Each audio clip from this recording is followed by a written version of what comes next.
Добър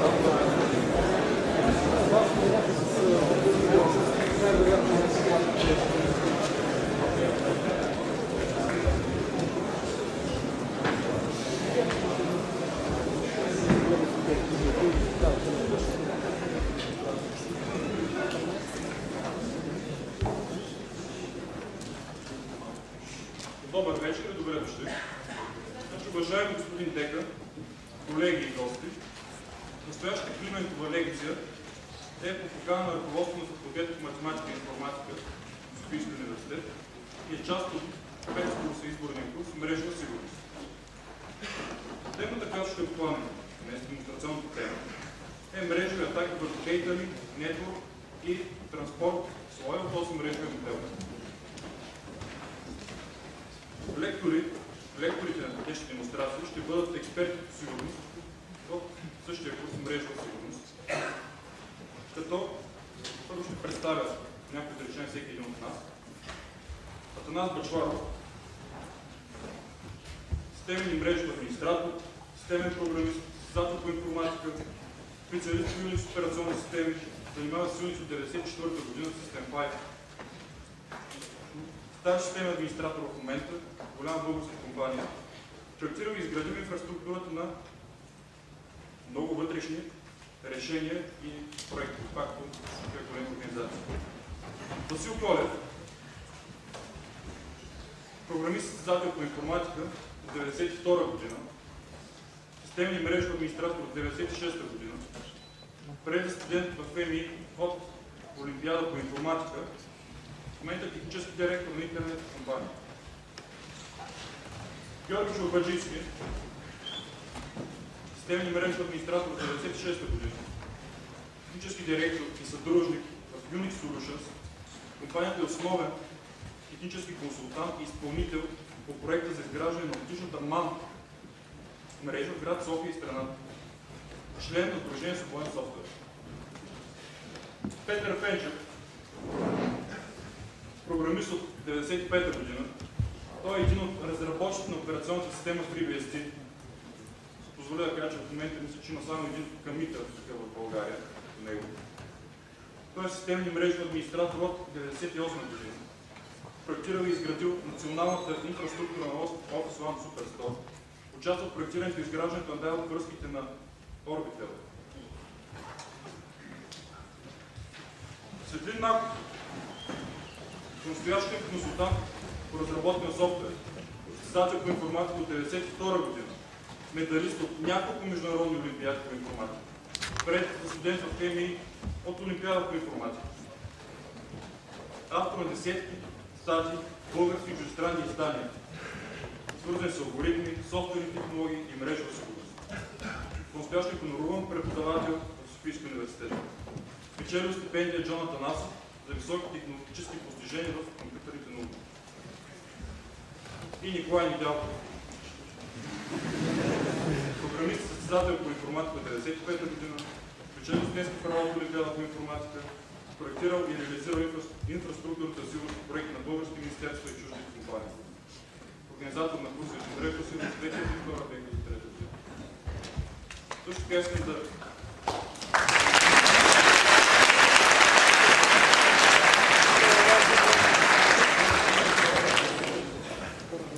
на другия наш помощник и участник в курса, Йордан Димов. Той завършил MIT, работил 3 години като консултант по сигурност, известна американска компания. Писал е десетки статии в международно списание, той е елитен по сигурност. Той също така е член на екипа, но малко по-късно се изключва.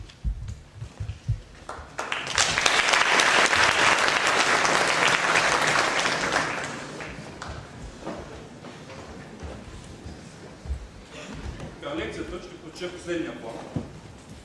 Първо ще въведем, ще опишем тестовата и мрежа в инфраструктура, която сме изградили целта на демонстрацията.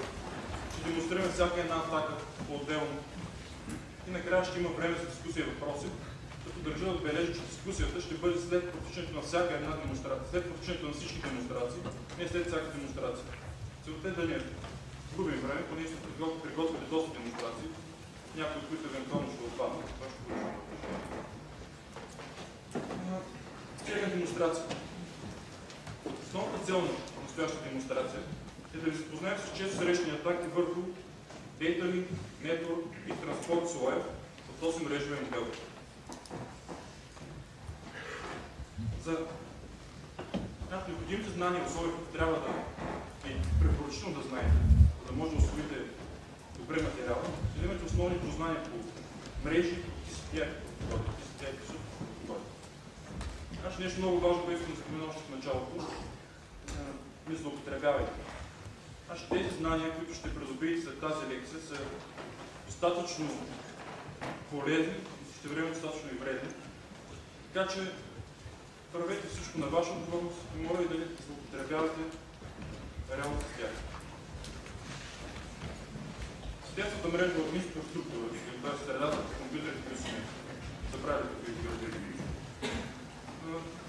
общо взето, имитили сме една Ethernet мрежа, свързана с switch устройство, както може да видите на илюстрацията. Разполагаме с една сървър машина, която ни предлага, която ще използваме като gateway, тя ни предлага услуги като DNS, почта, FTP услуги и web услуги.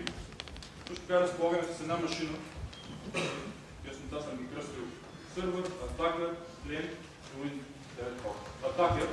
Машината атакер е тази машина, в която ще се извършва повечето атаки. За пояснение, този екран ще бъде през повечето време точно екрана на атакер машина. Тоест, вие тук ще може да наблюдавате атакуващият какво ще прави. Клиента е тази машина, която ще емулираме към нормална дейност на един нормален потребител в една нормална мрежа. Той ще бъде нашата жертва, той ще бъде предуваният в нашата демонстрация. Значи, клиентите ще може да наблюдаваме на този екран. И Windows 9 Fog машината е специална машина, която сме избрали с цел да демонстрираме една много интересна атака накрая.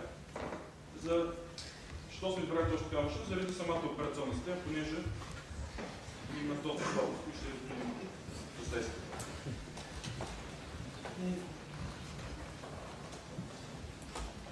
Така, значи, накратко, какво ще представлява всяка една демонстрация на атака? Първо ще разгледаме целите на атаката. Какви цели са? Каква е целта на атака? Какви са необходимите условия за постижение на тази атака? Ще има кратко теоретично обяснение, заедно с систематично представяне в картинка. В най-честия случай. След това ще покажа с какви инструменти се извършва тази атака. Т.е. какво е нужно като програми и софтуер да извършим. Естествено, ще кажа какви са начините за защита от съответната атака. И накрая ще я проиграем. Ще видим в началото.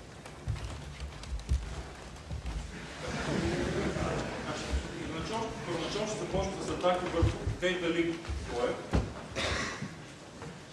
Върху Data Link слоя от 8 мрежовия модел. Първата атака, на която ще се спрем, е Arc Poisoning. Така че първо ще спомена някакви думи за Data Link слоя, понеже предполагам, че повече трябва да се познат, но за всеки случай.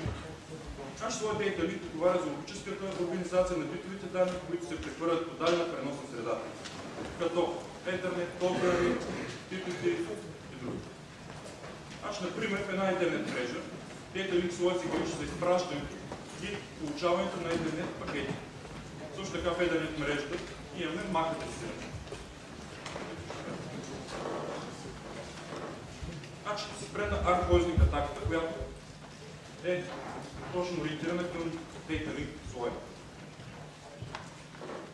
Първо ще ви спомена каква е разликата между съд и switch. Какъв е switch? Значи първо, най-общо казано, устройства са най-обикновените повторители, които разпращат получените пакети на всичките си портове. Тоест, когато получите един порт, се изпраща на всички останали портове, независимо за кога е адресиран. Switch е малко по-умно устройство, което изпраща точно на destination port, т.е. той изпраща на точно получения порт. Ще демонстрираме, че това няма значение в нашия случай при тази атака, дали е дръп или чрез switch изградена на мрежата. Значи разбрах каква е разлика между дръп и switch. Целта на атака. Целта на Arc Poisoning е да се промени маршрута, по който минава стандартен трафик. Тоест, нашата цел, в случай имаме клиент атакува. Имаме сервер, имаме и атака. Целта на атака е да послуша трафика на клиента, така че той да вижда клиента какво си праща по мрежа. Той иска да може да пребере конфиденциална информация, да може да пребере пароли. Също така тази атака ни дава основа за реализирането на други атаки, като примерно Many in the Middle, която е малко по-интересна, ако стане време също демонстрираме. Въобще, тази атака е в основата на всички, на повечето останали атаки. Значи, това са необходимите условия, които трябва да проведем атака. Тази атака, както казвам, Data Link Network. Необходима ни е Ethernet мрежа. Значи, както няма значение дали ще е къп или ще е switch свързана. Единственото условие е мрежата няма ефективна защита от тази атака. Ще видим после ефективна защита от тази атака. Значи някои операционни системи принципно имат защита, но те са неефективни. Това ще го обясним. Теоретичното обяснение на атака. Постановка. Какво представлява самата атака? Атакуващият, атакерът, изпраща ARP пакети с подменени, т.е. фалшифицирани пакети към атакуваната машина и към сървъра. Целта на тези фалшифицирани пакети е да накарат атакуваният да изпраща пакети към нас, които да ги пресушва и да ги препращаме към сървъра. Т.е. да накараме неговия трафик да минава през нас. Как става това? Тези ARP пакети са фалшифицирани или спукнати пакети. В тях има подменени специални коренци, които оказват или излъгват атакуваната машина, че ние сме нейния сървър, ние сме нейния гейтвей. Съответно, това алтернативно нещо се прави за сървъра. Ние пращаме подобни фалшифицирани пакети, с които оказваме на сървъра, че ние сме атакувани. Тоест, ние се представяме пред атакувания за сървър, пред сървъра за атакуване. Така. Ето илюстрирана атака.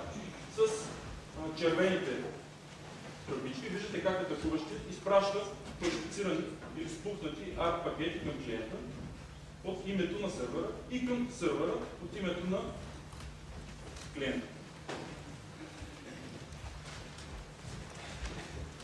Така, значи целта е клиента да праща пакети на атака, който мисля, че праща на гейтвей, както виждате стрелката, да.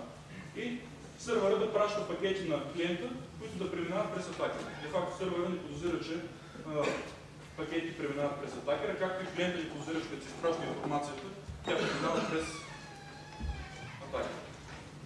Инструментът за провеждане на тази атака, който сме използвали, ARP, той е част от един по-известен пакет DSP. Нека преминем към демонстрацията на ARP ползвах атака. Значи, за начало ще ви покажа какъв е, ще използваме TCP-Dump инструмента, който служи за проследяване или слушане на трафик на даден нетворк и даден интерфейс, мрежов интерфейс. Значи в момента виждате, че ние слушаме, това е атакуваща машина, и слушаме нашия мрежов интерфейс и виждаме, че не пристигат никакви пакети към нас. Значи това е една, така да кажем, нормална обстановка в мрежата, в Ethernet мрежата. Значи ето, на атакуваща машина ще генерираме трафик, ще изпълним някаква команда, която изпраща пакети, обръщаме се към сървъра, виждаме, че... Какво виждаме?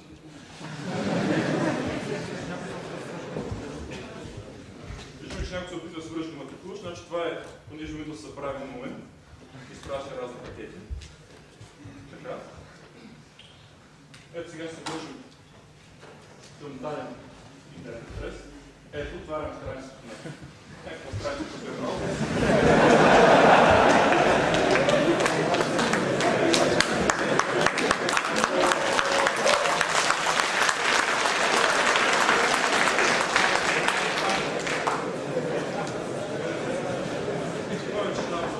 Значи целта е просто да ви покажем, че отваряйки веб страница, трафик не се отслушва, трафик не идва при атакуващите.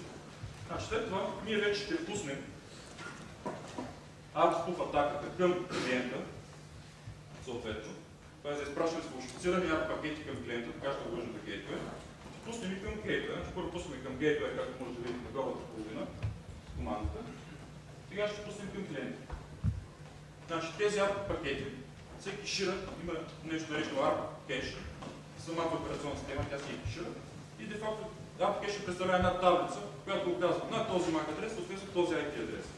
И де-факто реално погледнем тези ARP пакети, директно се приемат от операционната система и се попълва таблица с тях. Така, в момента вече сме изпълнили атака и ще помоля клиента да изпълни някаква команда да защити трафик. Ето виждаме, това изпраща пинг към сервера, съответно този пинг минава през атакуващия. Тоест, трафикът на клиента вече преминава през нас. Ние можем да видим той какво прави. Де-факто, ние сме съществили тази връзка, ние сме излагали клиента, че ние сме в гейтвей, той праща към нас и препраща към сервера и обратно. Аз ще помоля и вебсайт да отворя. Така.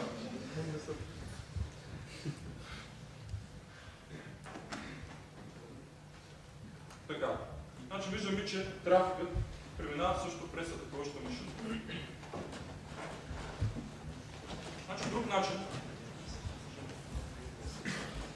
Значи има проблем, ако объркаме и пуснем broadcast ARP spoofing, т.е. broadcast ще имам предвид към цялата мрежа, да пуснем подменени и фалшифицирани ARP пакети.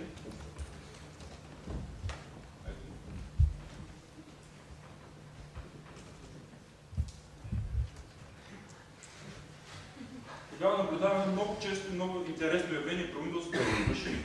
Ето вижте това по Windows се мера и ето на IP адрес, така. Тоест това означава, че Windows казва не мога да работя, има някой друг с моя IP адрес и това е. Значи това е много досадно нещо. Това съобщение няма да спре, докато не спрем този вид атака.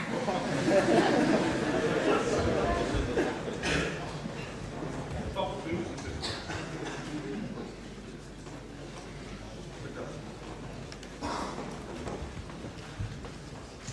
Видяхте ARP-поизник атаката в действие, сега наша защита. Има няколко начина за... Тоест, наша защита не е по-скоро начин за откриване, когато ние сме жертва. Това съществува няколко начина за откриване, дали в момента е извършена тази атака срещу нас. Единият начин е чрез използване на ARP командата, чрез другия начин чрез ping и третият начин чрез tracer. Проблем при тези три начини е, че тези команди иначе могат лесно да се преодолеят. Ефективна защита е възможна единствено при наличието на managed switch устройство. Устройство, което е умен switch, който може да направи port security, така да наречем, който може да се програмира на този порт да има определен MAC адрес, определен IP адрес, или ако кодираме статично ARP таблица, значи както ви казахме ARP кеша, който има съответствие MAC адрес, IP адрес, тази таблица може статично да се кодира, така ще не се приемат такива пакети. Недостатък на този подход е, че при такова кодиране става много трудна поддръжка на цялата мрежа. Значи, по-специално при ARP-поизник, при използване на ARP команда. Как можем да разпознаем, че ние сме жертва? ARP командата ни показва ARP кеша на машина. Тоест, тя ни показва, че този IP адрес съответства този MAC адрес. Тя ни показва, че на 186 IP адрес съответства и този MAC адрес.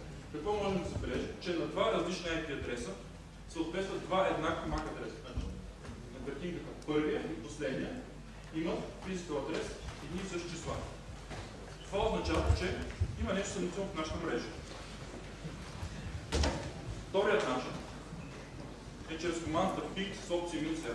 Тази опция е опция record root, т.е. тя оказва на кърнела или по-скоро стейка да запише пътя, през който е минал пакет.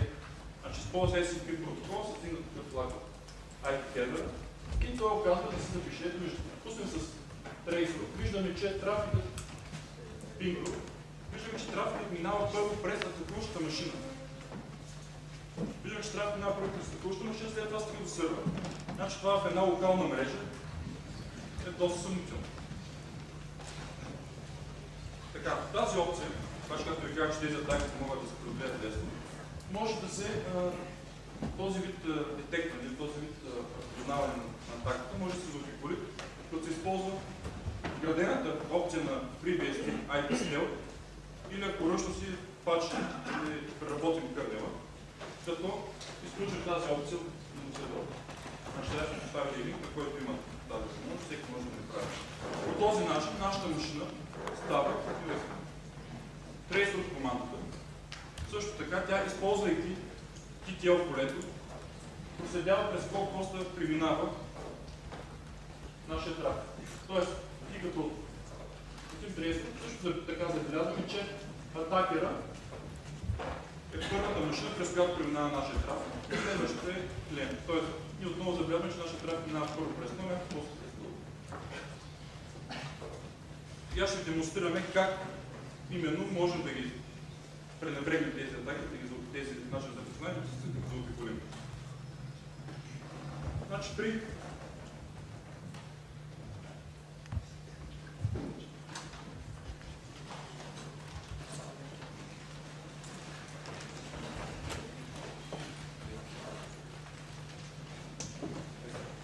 в момента пускаме пинга да върви да записва пакети.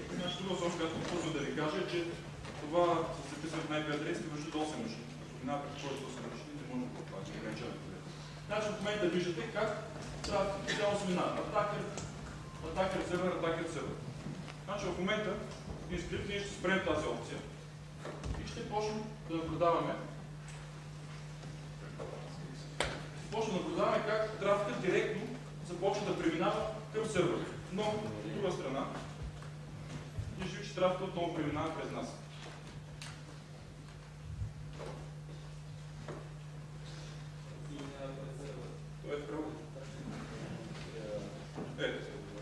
Значи, отново виждаме, че трафикът преминава през нас, но чрез този подход не можем да го разберем.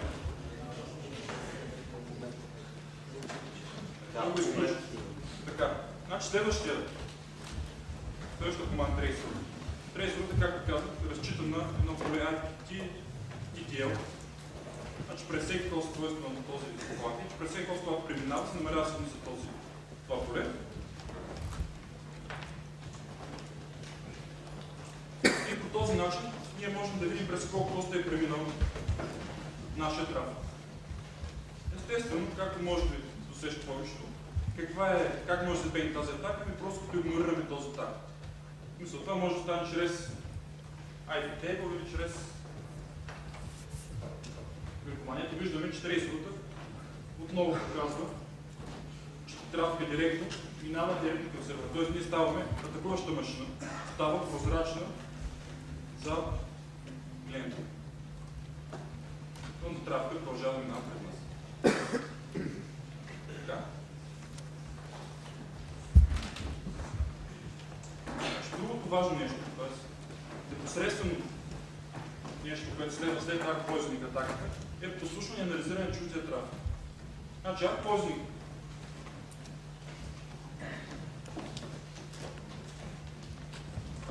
атаката ни предоставя, както казах, среда, в която тя ни предоставя възможност да послушваме мрежовия трафик, да прекараме трафика на някоя машина през нас по сървъра. Значи, анализираме чуждия мрежов трафик. Целта на тази атака е именно да послушаме някой репозиращ клиент трафика. Може да прояви информация, пароли, друга конфиденциална информация, въобще каквото ни трябва да следва.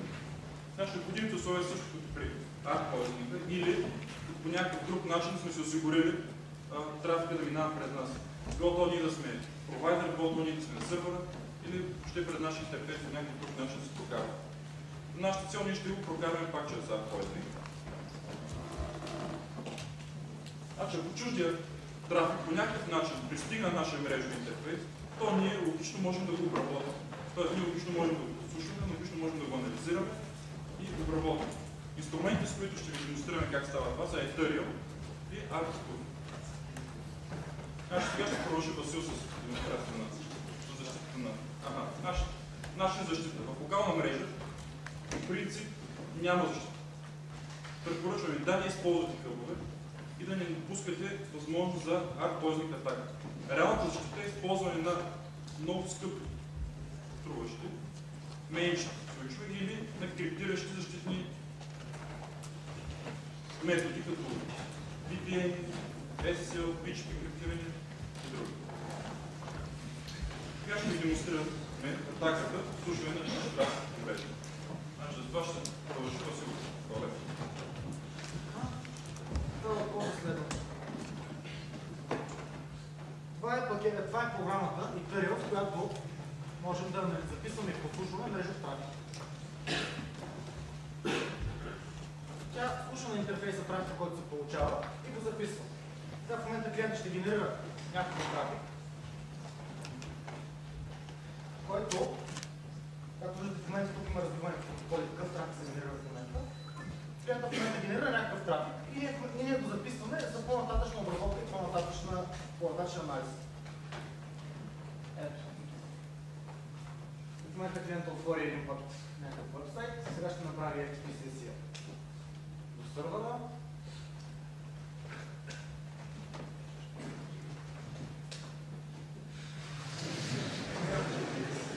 Така сървъра нещо не го обича. И сега, за да демонстрираме една от най-важните защити, ще отвори една криптирана връзка до сървъра. Демонстрираме една криптирана връзка до сървъра, която ще запишем и след това ще се опитаме да разчитам какво има в нея. Ето в момента клиентът се свързва там.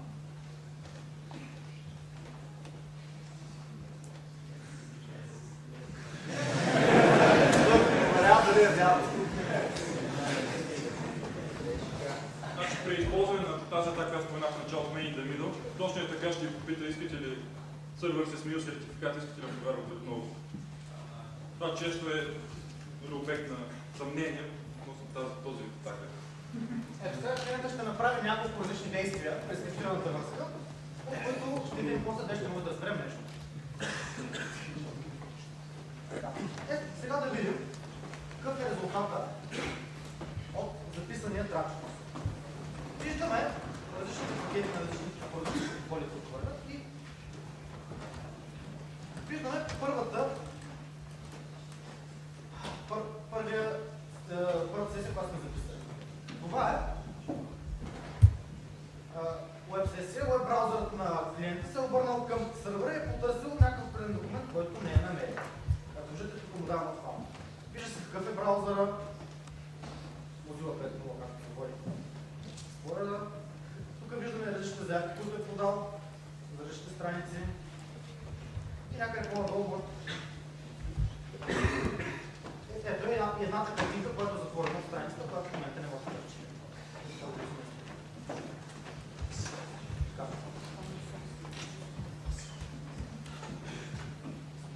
Следващата сесия, която ще покажа, която направихме, е FTP сесия. Ето и нея. Ето до потока. Тук идеално се виждат юзернейма, паролата, в случай някаква парола и командата за излизане. По това по-хубав начин човек да събира пароли, трябва. Сега да покажем защитената сесия.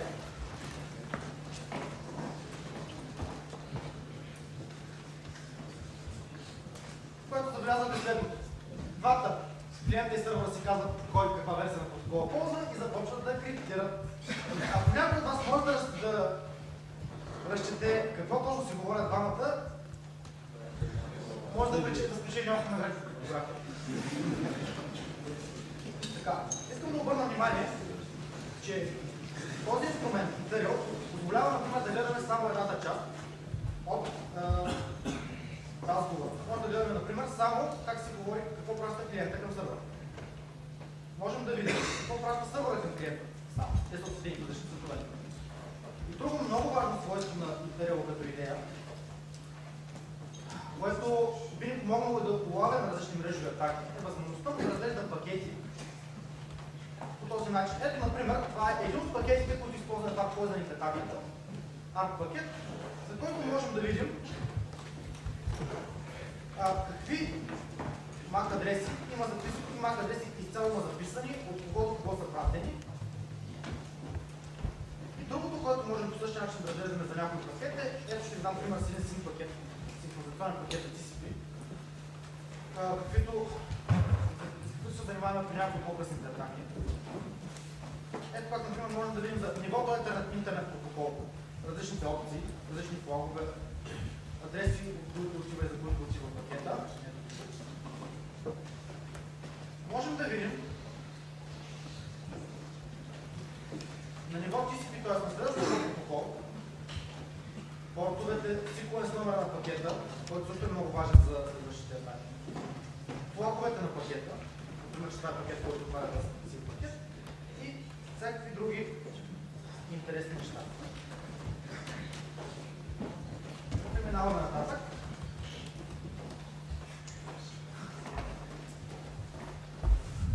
Значи следващата атака, която ще разгледаме, е една много важна и много интересна атака, DNS Spoofing.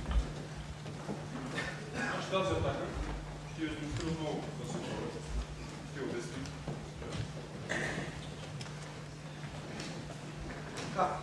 Атаката DNS Spoofing се базира на протокол от Application Layer DNS и на предварително активирана атака, която ни предоставя възможност да подслушваме трафика от клиента до сървъра.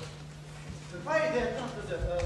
Значи, целта на атаката е ние да се представим като някой сайт или да представим друг адрес като някой сайт, т.е. да фалшифицираме информацията, която се изпраща по DNS протокол.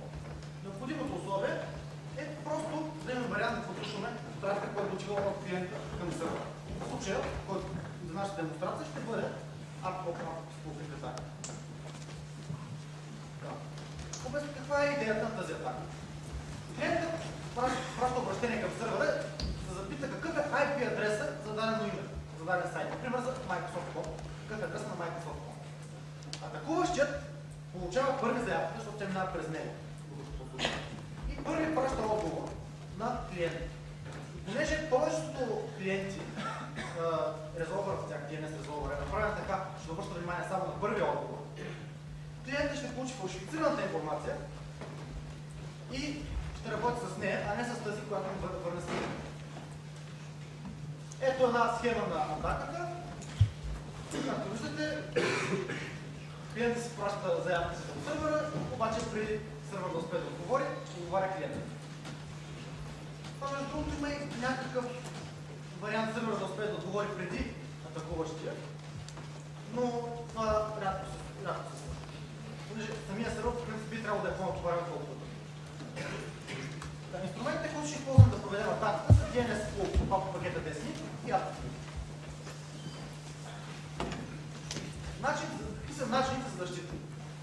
Единият начин за защита в тази локална мрежа е да не могат да ни подслушват, да не използваме къбове и да не допускаме възможността за кой да ни атака.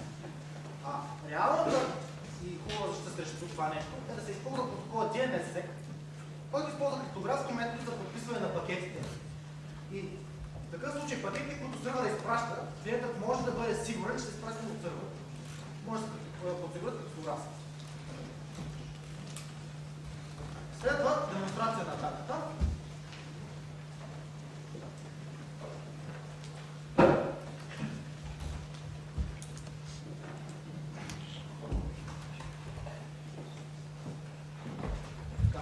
Първо ще демонстрираме да отворим един сайт, съвсем нормално. Както сме отворили Microsoft.com.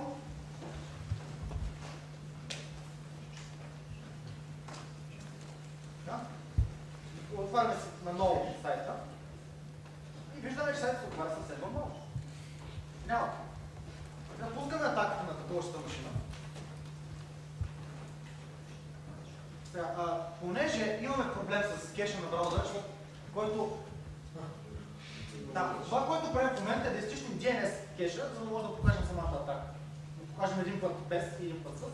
Освен това ще пуснем един друг браузър, защото всички браузъри, които са производителски, изглежда следват лошия пример на Internet Explorer, но не разбират с команда работа. В общи линии винаги варят информацията от кеша. Сега ще отворим Internet Explorer. Някой казва публиката Ctrl F5, това също не е никаш. Както виждате, самия браузър пак реши. Този браузър се сети. Виждате на атакуващата машина въпросите, които получи клиента, който получи атакуващия им говори, и виждате страницата, която се получи. Това е страницата, която е в момента на атакуващата машина. Така че, както виждате, тази атака работи много добре.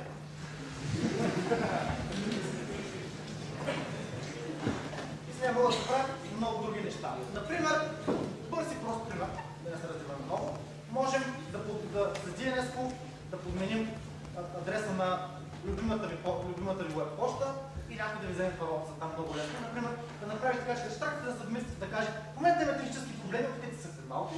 Вие даже няма да се усетите. Така, следващата демонстрация. Следващата демонстрация, която ще ви представим, е една много интересна, много важна. Тя е основана на доста така дълбочени техническо познание по протоколите, но е много лесна за изпълнение, след като туристите се познат с материята. Ние ще ви демонстрира Георги Чукаджийски. Ви обясним.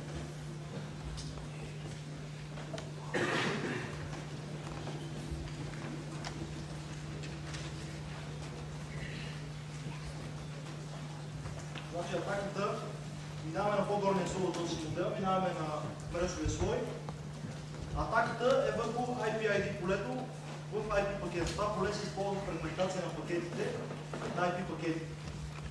Няколко думи за network слоя. Това е слоят, който дефинира по какъв начин се обменят пакетите, след като преминат през Data Link слоя и как се обменят между две машини, които не са в локална мрежа. IP протокол е представител на network слоя от Волшин модела. Атаките, които водят върху network слоя, работят и в интернет, не само в локални мрежи. Самата атака общо е наречена IP-ID Gains, тъй като ще демонстрираме една конкретна атака Idle Scan. И след това срещу IP-ID полето още една или две атаки ще бъдат споменати. Каква е целта на Idle Scan атаката? Целта е да се сканират диски погледа на дадена машина, без тази машина да разбере откъде наистина е сканирана, т.е. да не може да разбере IP адреса на сканиращия тя. Необходимите условия за да стане това трябва да имаме свързаност до машината, която ще бъде сканирана, свързаност до машина, която ще наричаме от нататък зомби машина. Зомби машината е машина, която има слаб IP-ID генератор, т.е. генерира предвидими IP-ID. Теоретично обяснение на атаката почиваме на знанието, които има върху TCP протокола, а именно, ако една машина получи SYN пакет, тя отговаря с SYN и ACK пакет. Ако машина получи SYN и ACK пакет, за който не знае нищо, тя отговаря с reset. Ако получи reset пакет, нищо не отговаря. Така, какво ни дава това като база, на която да работи? Следейки как се увеличават IP-IDs, ако те се увеличават последователно, ние можем ефективно да разберем кога машината генерира пакети. Знайки кога генерира пакети и колко пакета генерира, ни позволява да разберем кога тя отговорила на пакет. Например, ако получи SYN ACK пакет от някъде и отговори с reset, ние ще знаем, че машината е отговорила на нещо. И самият Idle Scan представлява изпращане на пакети с подменен source адрес, source IP адрес. Source IP адрес се слага на зомби машината, destination на машината, която ще бъде сканирана и следим IP-ID генератора на зомби машината. Така. Една картинка, която не знам дали се вижда много добре. В нея е илюстрирано как следим IP-ID генератора. Изпращаме подменен пакет към атакуваната машина. Атакуваната машина портът е отворен. Тя отговаря с SYN ACK. Зомби машината, получайки SYN ACK, тъй като не знае какъв този пакет, къде се е взел, отговаря с reset. Тоест, ефективно отдолу може да видим как IP-ID се увеличава с повече, отколкото ако не говори с никой машина. Ако портът не е отворен, се отговаря с reset и зомби машината не отговаря. Тоест IP-ID генератора продължава да се увеличава, IP-ID полето продължава да се увеличава с едно. Инструментите за провеждане на атаката, HashPing, това е програма, с която можем да генерираме всякакви пакети, които пожелаем. Начините за защита. Зомби машината може да се защити, като смени операционната система с друга, която няма слаб IP-ID генератор. Или да се смени имплементация на TCP/IP стек. Интернет доставчиците как могат да защитат интернет от техните клиенти. Могат да приложат egress филтриране, т.е. филтриране на изходящите пакети, като не дават от тяхната мрежа да излизат пакети с подменен source IP адрес. Демонстрация на Idle Scan след.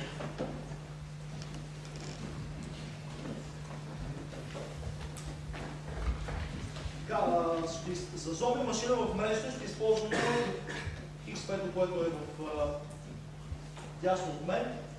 Всички видове Windows операционни системи имат SOAP IP генератор. Атакуващият ще е Linux машина.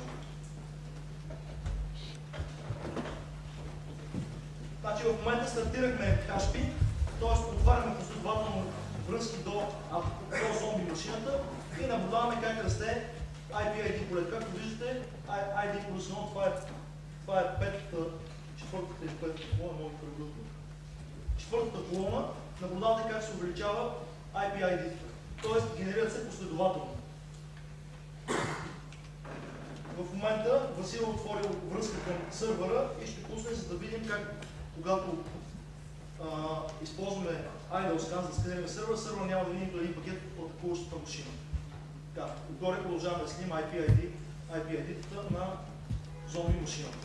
Сега ще пуснем един пакет с подменен source IP адрес. Source IP адресът ще е на зомби машината и ще е към порт 80 на сървъра. Порт 80, в случая знаем, че е отворен, но ако не знаем, как можем да разберем.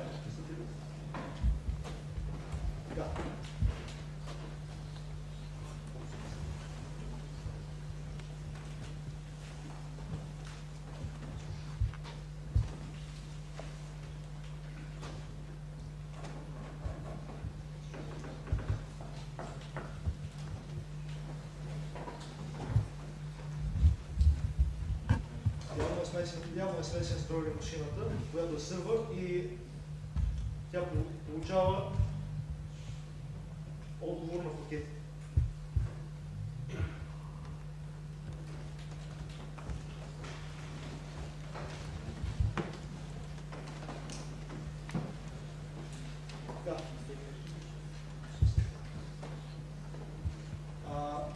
Ефективно в момента изпращаме пакети с подменен source IP адрес, като трябва да наблюдаваме как IP-ID се увеличава с 2 на атакуваната машина.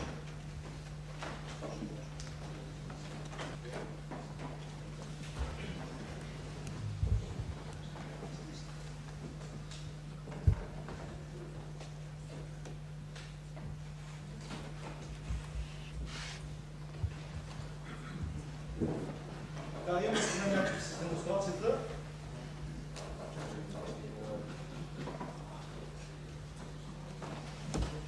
Ще използваме IP адресите директно.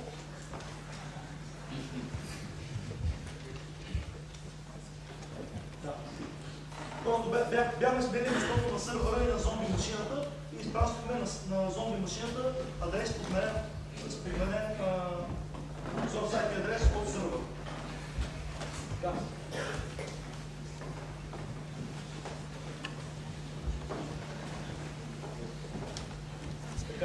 Както виждате,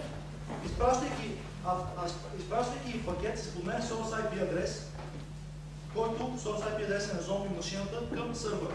Сървърът отговаря с SYN ACK, порт 80 е отворен.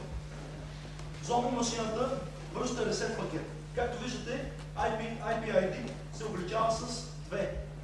Вместо с 1, когато си говорим само ние с машината. Ефективно разбираме, че порта е отворен. Както виждате на терминала, който е долу в дясно, сървър машината не вижда пакети от атакуващата машина. Сега ще опитаме да изпратим пакет към порт, който знаем, че е затворен. Порт 71 да речем. Както виждате, продължаваме да си комуникираме само с... това е остатъчен трафик, който връзка пакети. След малко ще започне само с единица да се увеличава.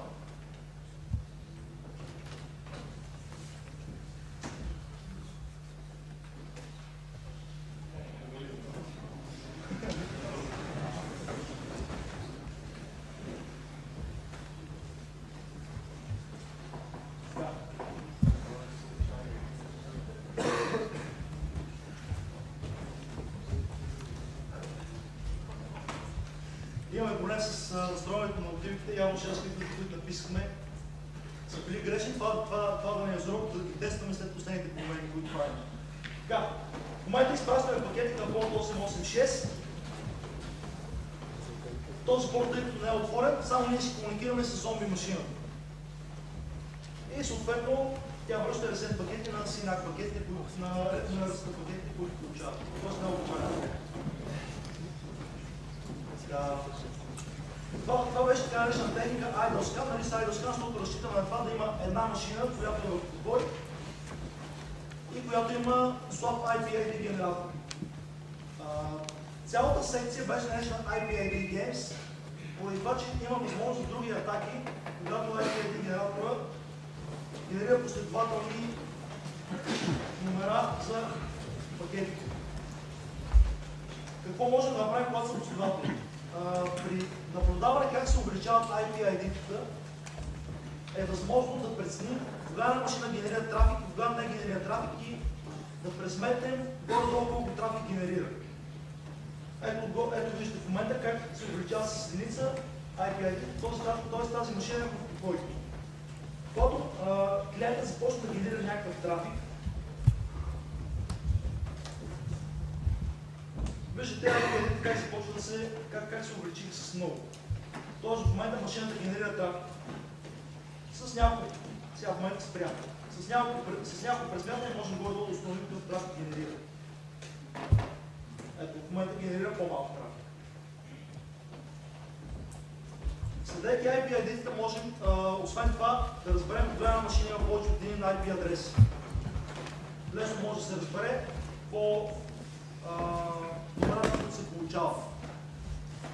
Друга възможност е за установяване на някакви специални отношения между зомби машината и сървъра. Ако има някакъв фаервол между тях, ние можем да разберем кога минават пакети през фаервола и кога не минават, без ние да комуникираме с сървъра.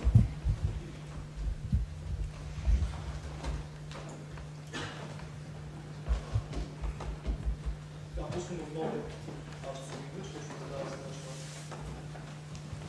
атака.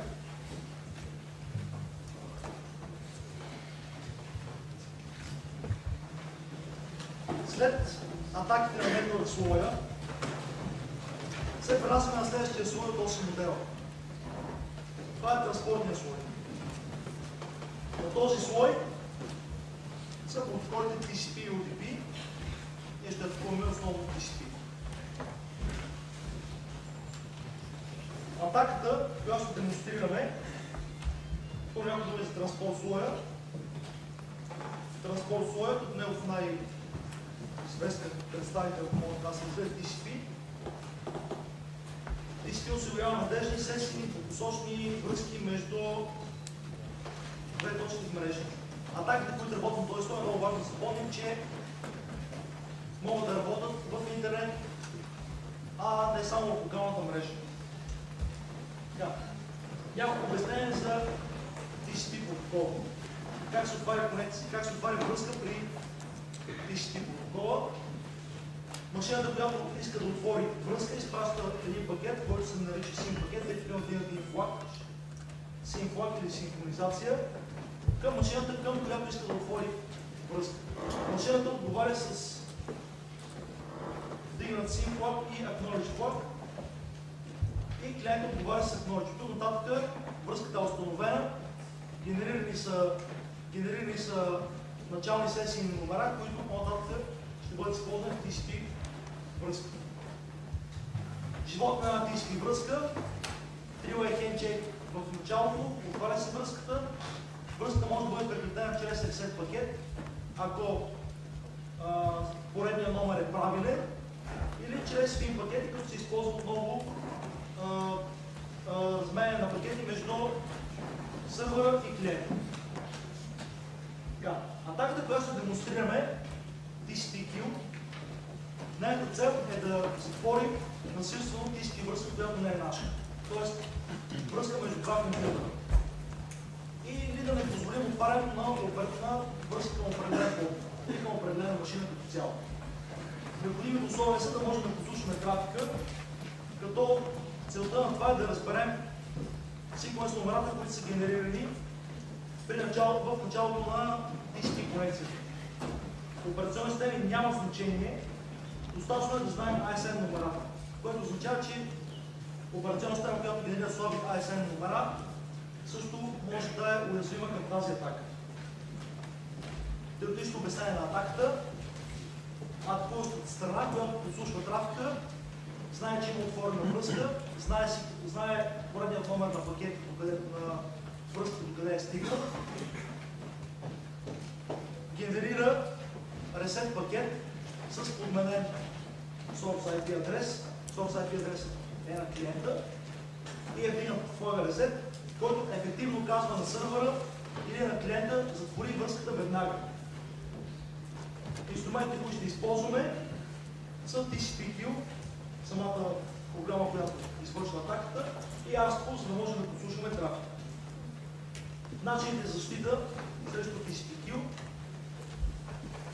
да не може да бъде подслушван нашия трафик в локалната мрежа, както при предишните атаки, или да бъде използван операционна система, при която не е лесно съответно ASN номерата. При Windows 9598 е лесно да бъдат отгаднати, при много други embedded устройства, като например принтери, е ужасно лесно да бъдат отгаднати. При по-новите Windows 2000 XP е малко по-трудно. При съвременните Linux операционни системи е практически невъзможно.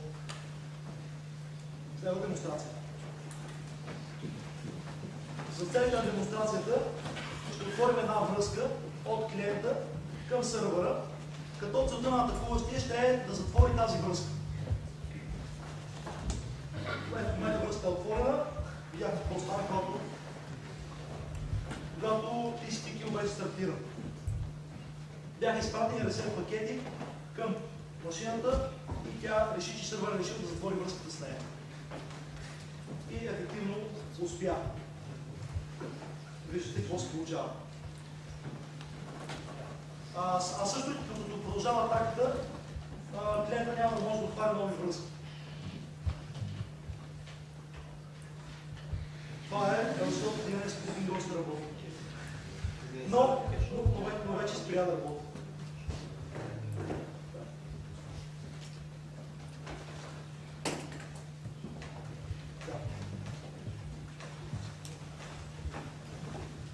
Толкова за TCP/Queue. Преминаваме към следващата атака, която е на транспорт леера.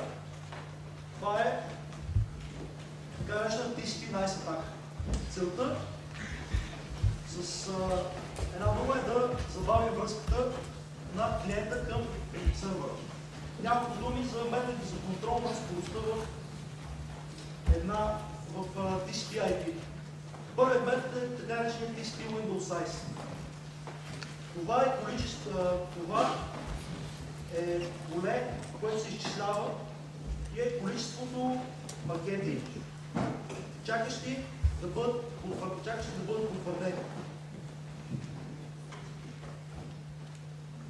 Ефективно, намалявайки TCP Window Size, караме машината да изпраща по-малко на брой пакети през по-голямо време. Вторият начин за контрол на скоростта е MTU, Maximum Transmit Unit. Това е количеството данни, което може да бъде пренесено през средата.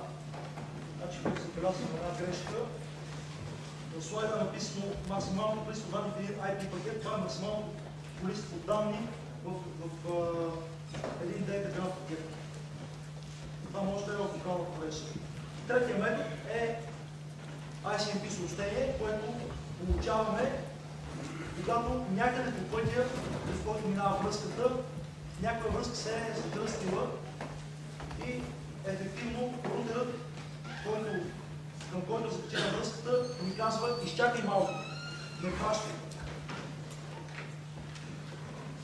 Целта на атаката, да споменах, да се забави скоростта на отворена TCP връзка. Необходимите условия пак да знаем секвенс номерата. Операционен систем в случай няма значение.